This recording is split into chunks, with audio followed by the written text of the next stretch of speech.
This is a memorial to my dog, Becky, also known as Lady Beck. She died Tuesday, 12/28, around 6 a.m. I spent the night with her, just lying with her, touching her, enjoying her. We knew she was going to die, we just didn't know when. She is a beautiful dog, just full of energy, full of love,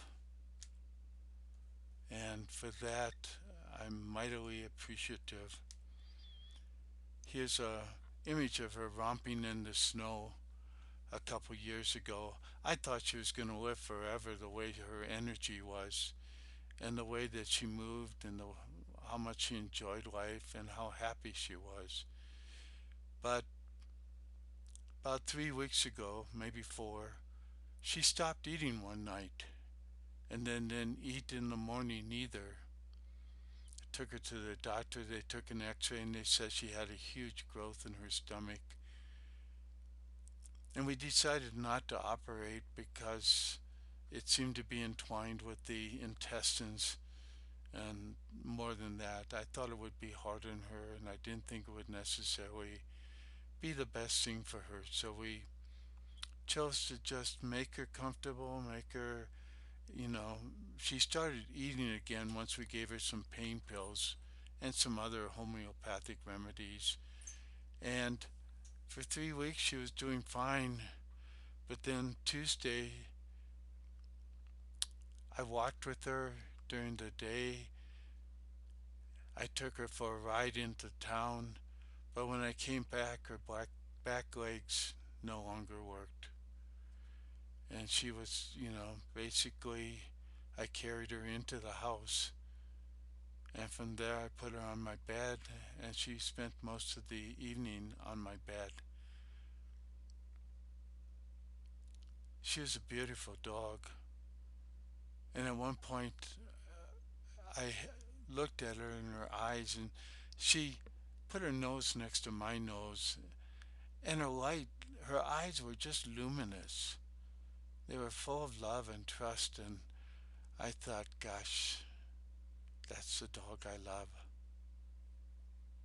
But around 6 a.m. on Tuesday morning, she moved along the bed a little bit and then just dropped onto the floor. I mean, thud. And within about a minute, she was dead. It was like Becky to do things like that where she dropped off the bed so she wouldn't soil it.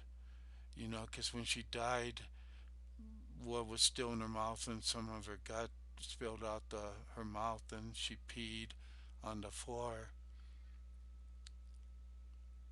She was always doing things like that when she had to throw up.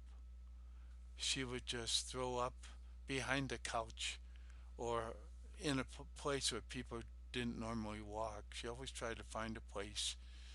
And she had a little bit of a delicate stomach, so seasonally she would throw up a few times.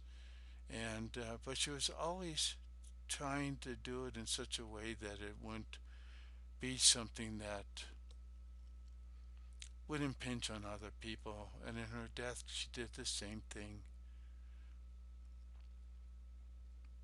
My wife and I and Poe, our other dog, all loved her, and we miss her terribly. So I just wanted to make this memorial for her because she was just the sweetest, loving dog for people that she liked. She wasn't as friendly to other people. She would often nip at them and so on. She was a combination healer and shepherd, so she was a herding dog.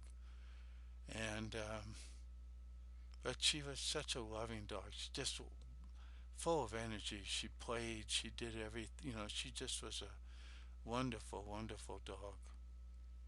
So this is my memorial to her. Becky, I love you.